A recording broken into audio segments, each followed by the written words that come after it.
मुझे चौक पे ले जाके खंबे से बांध के फांसी दे दो, मगर मैं अछूतों के अधिकार के साथ समझौता नहीं करूंगा। मेरी बात को आप याद रखें। ये बाबा साहब का कोट था। मैं आज इस धरती पे लखनऊ की खड़े होकर कह रहा हूं, मैं आपको बहुत जिम्मेदारी से कह रहा हूं, मैं बहुत जिम्मेदारी से कह रहा हूं, आजाद समाज पार्टी में परिवारवाद कभी नहीं आएगा। मैं इस बात का इस मंच से ऐलान करता हूं, मेरी बात को याद रखें।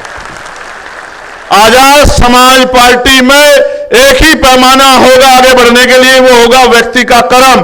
जो जितना अच्छा काम करेगा, जो जितना त्याग करेगा, जो जितनी मेहनत करेगा, जो जितनी अच्छा शक्ति से काम करेगा और जो लगातार काम करता रहेगा, मैं आपको विश्वास दिलाता हूं कि आजाद समाज पार्टी में निरंतर तरक्की करता रहेगा। उसके हितों की रक्षा की गारंटी आजाद समाज पार्टी का मंच देता। मैं आपको इस बात का विश्वास दिलाता हूं। हमने लखनऊ में मुस्लिम समस्या और समाधान के नाम से कार्यक्रम किया और मैं आपको गारंटी देता हूं पिछले 25-30 सालों में इस नाम से कोई कार्यक्रम, लखनऊ छोड़िए पूरे उत्तर प्रदेश में किसी पार्टी ने नहीं किया होगा।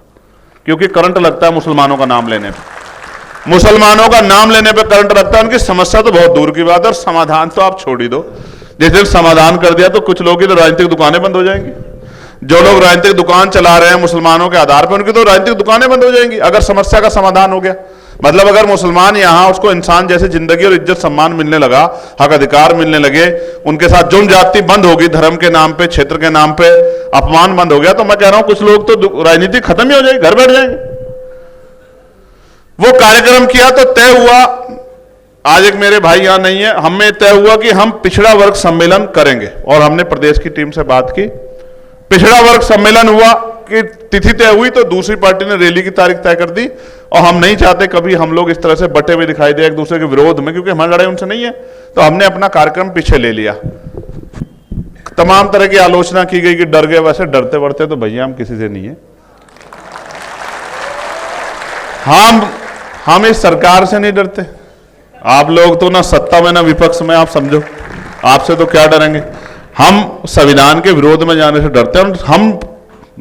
मैं बाबा साहब की कोटेशन पढ़ूंगा। जब पूना पैक्ट हो रहा था, बाबा साहब ने कहा था, उनको समझाया गया, मनाया गया, डराया गया, तो बाबा साहब ने कहा आप मुझे चौक पे ले जाके खंबे से बांध के फांसी दे दो, मगर मैं अछूतों के अधिकार के साथ समझौता नहीं करूंगा। मेरी बात को आप याद रखें। ये बाबा साहब का कोट था। मैं आज इस धरती पे लखनऊ की खड़े होकर कह रहा हूं, महाराजा लाखन पासी की धरती पे खड़े होकर कह रहा हूं, यहां मेरी बात को गौर से सुनना, ठीक है। मैं एक बार मरूंगा, बार बार नहीं मरूंगा और किसी सुख के लिए राजनीति नहीं कर रहा हूं मैं। मेरी बात को अच्छी तरह से याद रखना। मैं जब तक जीऊंगा बहुजन समाज के हक अधिकारों की राजनीति करूंगा, इस बात को आप याद रखना। और सत्ता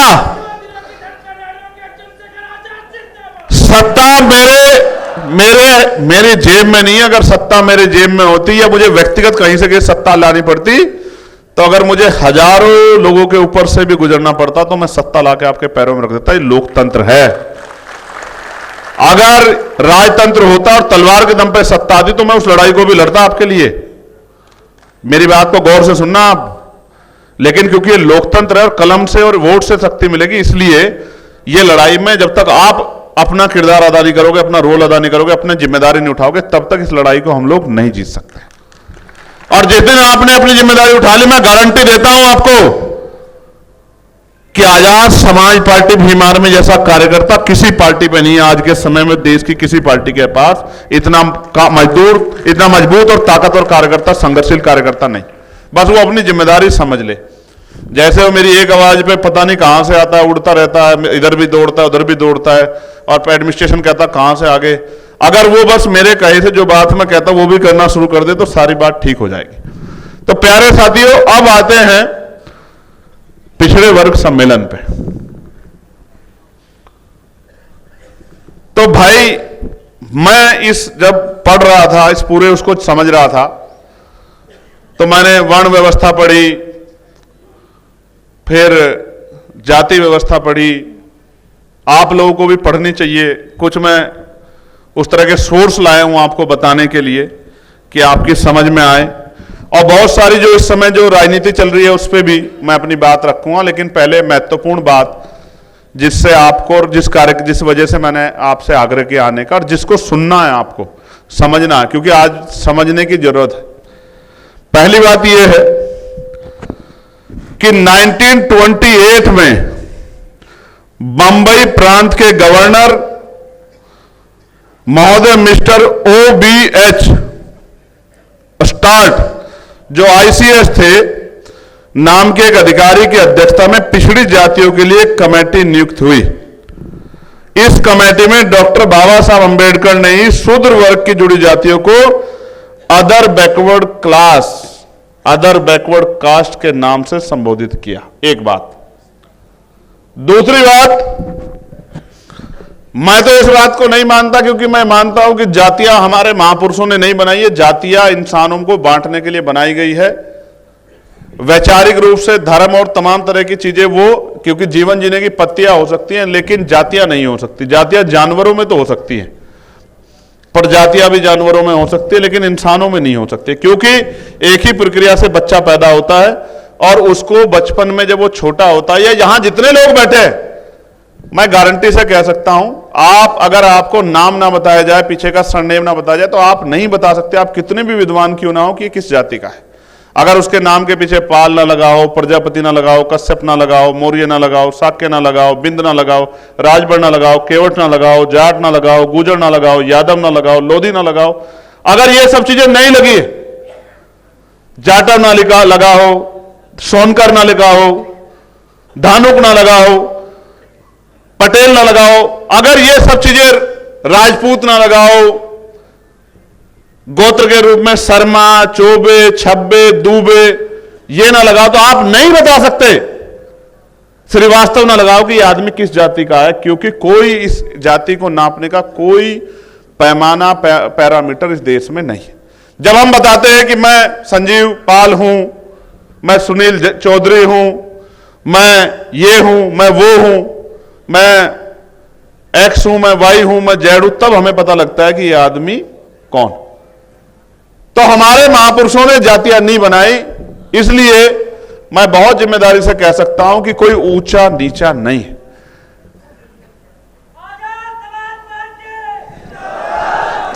ये 40 मिनट मेरी है, उसके बाद तो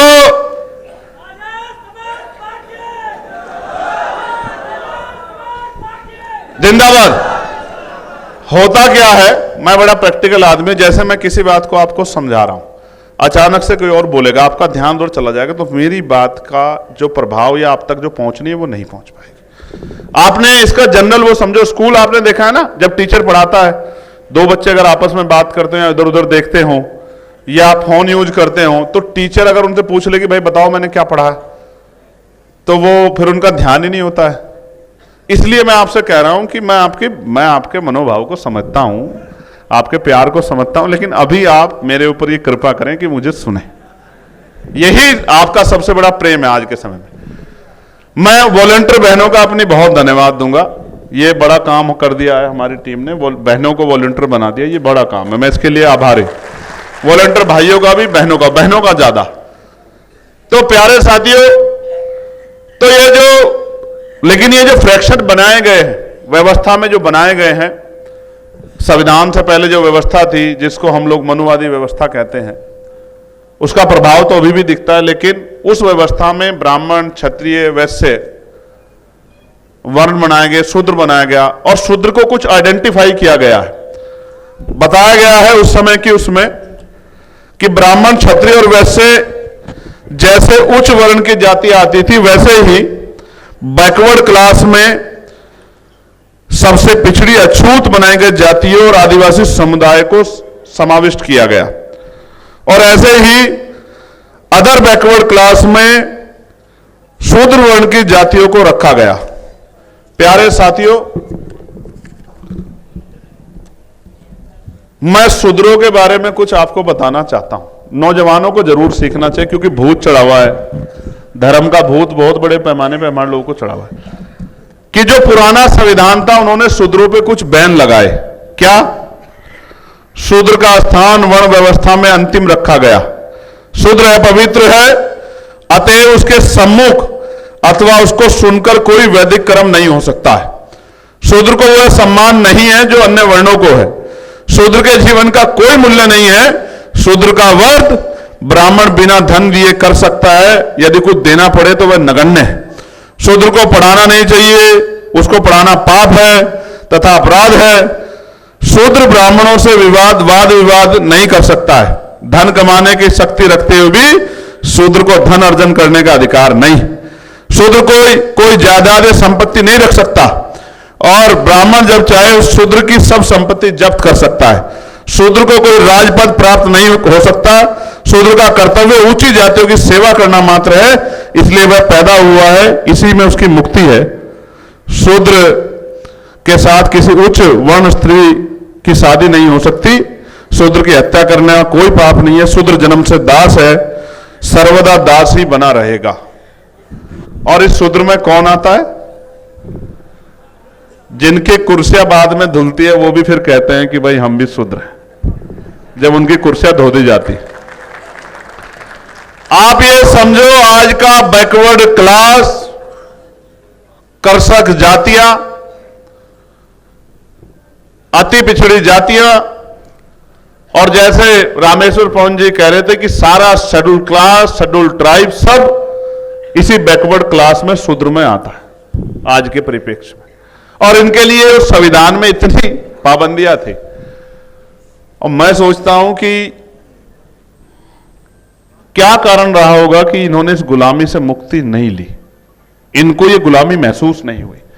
इसका एकमात्र कारण मुझे नजर आता है अशिक्षा, कि सबसे बड़ा अपराध यह हुआ कि उन्होंने पढ़ने का अधिकार हमारे लोगों से छीन लिया।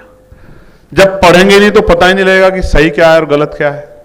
जब मैं जानता ही नहीं कि ये कानून मेरे लिए है या नहीं है, या मेरा हित इसमें है या नहीं है, तो मुझे समझ आता है शिक्षा इसके बीच में सबसे बड़ा कारक रहा है। तो प्यारे साथियों, आज के परिप्रेक्ष्य में समझना चाहिए हम सब लोगों को कि हमारे महापुरुषों ने, संत गाडगे महाराज से लेके बाबा साहब अंबेडकर, ज्योतिबा फूले, तमाम हमारे महापुरुषों ने क्यों कहा कि शिक्षा शेरडी का दूध है, जो पिएगा वो दहाड़ेगा, क्यों इशारा किया? उसका एकमात्र कारण यह है कि लंबे समय में शिक्षा से वंचित रह गया। और मैं नौजवानों से अपील करते हुए कहूंगा, किसी की मत मानो, किसी किताब की मत मानो, पढ़ो, तर्क की कसौटी पे जाओ, और फिर आप ज्ञान करके देखो तो आपको एहसास हो जाएगा कि जो मैं कह रहा हूं वो गलत है, या जो किताबों में लिखा गलत है, या जो आपको आज व्हाट्सएप यूनिवर्सिटी में पढ़ाया जा रहा वो गलत है। आपको समझ आएगा। प्यारे साथियों, मैं जब इस देश के इतिहास को देखता हूं तो मुझे अपने बच्चों की परवाह न करते हुए, अपने परिवार से अपमान सह के और अपनी जान की परवाह न करते राष्ट्रपिता ज्योतिबा फूले दिखाई देती है, मां सावित्रीबाई फूले दिखाई देती है, जो हमें शिक्षा का अधिकार देने के लिए संघर्ष कर रहे हैं, जिनको घर से निकाल दिया गया। हमें पेरियार लड़ई यादव और ईवी पेरियार रामास्वामी नायकर दिखाई देते हैं, जो हमें अंधविश्वास, पाखंडवाद से दूर करते नजर आ रहे हैं। फिर हमें आरक्षण के जनक यानी कि सामाजिक न्याय के प्रोधा के रूप में छत्रपति साहू जी महाराज दिखाई देते हैं। प्यारे साथियों, बर्मानंद लोधी जी हो, रामसुभ वर्मा हो, बाबू जगदेव प्रसाद हो, जननायक कपूरी ठाकुर हो, संतराम बी ए प्रजापति हो, बाबू शिवदयाल चौरसिया हो, ये कौन है? ये कौन है? ये वही ओबीसी समाज है, वर्ण व्यवस्था का शूद्र, और आज की कॉन्स्टिट्यूशनल व्यवस्था में अदर बैकवर्ड क्लास, जिनको सदियों तक हमारे भाई, हमारा ही परिवार, जिनको सदियों तक जुल्म, जाति, अन्याय, अत्याचार सहना पड़ा। तो जब हम ये आंदोलन चलाते हैं और अपने महापुरुषों की विचारधारा पर बात करते हैं, मैं मानता हूं बाबा साहब अंबेडकर ने 3 महापुरुषों को अपना गुरु माना। पहले तथागत गौतम बुद्ध, दूसरे गुरु कबीर, और तीसरे राष्ट्रपिता ज्योतिबा फूले। उनकी शिक्षाओं को ग्रहण करके बाबा साहब ने हमारी मुक्ति का रास्ता खोला। अगर छत्रपति साहू जी महाराज प्रयास नहीं करते तो बाबा साहब को इस लड़ाई को लड़ने में काफी समय लग जाता। इस बात से मैं आपको ये समझाना चाहता हूं कि ये जो आज का बहुजन समाज है ये हमारा ही परिवार है। बस इतने जातियों के बाद गोत्र इस तरह से तोड़ा गया है कि जातियों में भी गोत्र बना दिए गए। जैसे भाटी जी बैठे हैं, इनके यहाँ भाटी है, कसाना है, नागर हैं, पवार है, इतने गोत्र बनाए गए हैं, जातियों में भी इतने विभाजन किए गए हैं कि ये कभी जुड़ ही ना पाए। तो मैं आपको ये कहना चाहता हूं आज के इस परिप्रेक्ष्य में और आज इस मंच से कि ये बहुजन समाज हमारा परिवार है। आजाद समाज पार्टी बहुजन समाज के हर एक वर्ग, जाति की हर एक वर्ग की, हर अंतिम कार्यकर्ता की पार्टी है। जो इस मंच तक पहुंचने के पैसे जिसके पास जेब में नहीं है, इस कार्यक्रम में पहुंचने के पैसे नहीं है, हर एक व्यक्ति का उतना ही अधिकार आजाद समाज पार्टी काशीराम का पे है जितना मेरा और आप सब लोगों का, हर कार्यकर्ता का उतना अधिकार है जो मेहनत कर रहा है। चाहे वो इस मंच पर है, चाहे वो सामने है, चाहे वो घर पे बैठ के सुन रहा है, चाहे वो किसी खेतों में काम कर रहा है, चाहे वो रिक्शा चला रहा है, चाहे वो पान का खोखा चला रहा है, वो कहीं भी है, चाहे वो सिपाही के रूप में नौकरी कर रहा है, चाहे वो दुर्गा के रूप में नौकरी कर रहा है, चाहे वो तहसीलदार के रूप में नौकरी कर रहा है, वो कहीं भी कोई भी काम कर रहा है, अपनी जिम्मेदारियों का निर्वहन कर रहा है, हर उस व्यक्ति का, हर उस बहन का, उस मां का उतना ही अधिकार आजाद समाज पार्टी में जितना मेरा।